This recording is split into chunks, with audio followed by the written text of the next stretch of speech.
Kenapa makin kecil? Kenapa makin kecil? Saya nak yang besar tadi. Sabar, tekan dulu. Okay, tekan lagi. Lagi. Cikgu makin kecil. Lagi.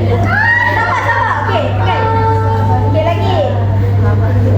Lagi. Saya nak dia. Tekan lah. Open. Cikgu saya sini apa ni? Okay, suara Aku. Nani sedap. Apa dengan dia? Bapa. Ungu.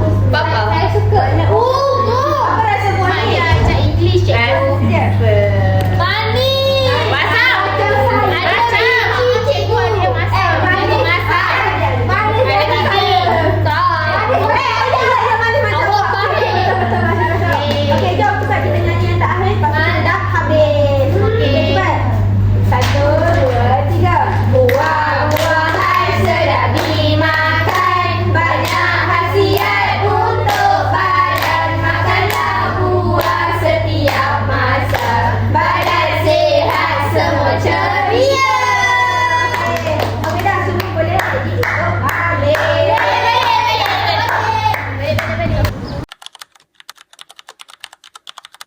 Okey, seterusnya saya punya dekat sini makhluk kecil. Kelebihan kelemahan ada kelebihan dulu Hai. Best lah, the best lah. Digital tu best. Buka-buka. Berpusatkan Hadiah. dan belakang belakang. Digital tu memang menarik. Sebab dia kena dengan Gen Z tadi. Betul. Budak-budak Gen Alpha sekarang. Lagu dia pun catchy. Laptop tu macam bagus tau. Sebab dia boleh balik. Sebab dia pasal laptop dia boleh tekan. Boleh touch. Dari tu lah kelemahan. Macam ni kan budak behave semua. Mesti boleh lah gunakan. Kalau tak jadi kot.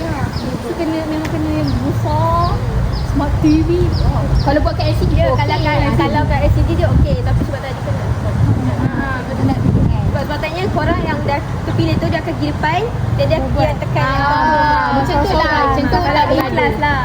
So macam next class kau akan buat macam tu lah.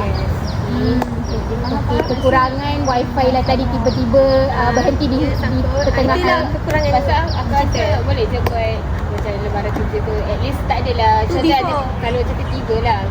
Tu backup Backup plan. Sampai kat depan tu pendidikan tak tahulah kan macam tu lah. Adalah budak ada backup. Sebab digital kan.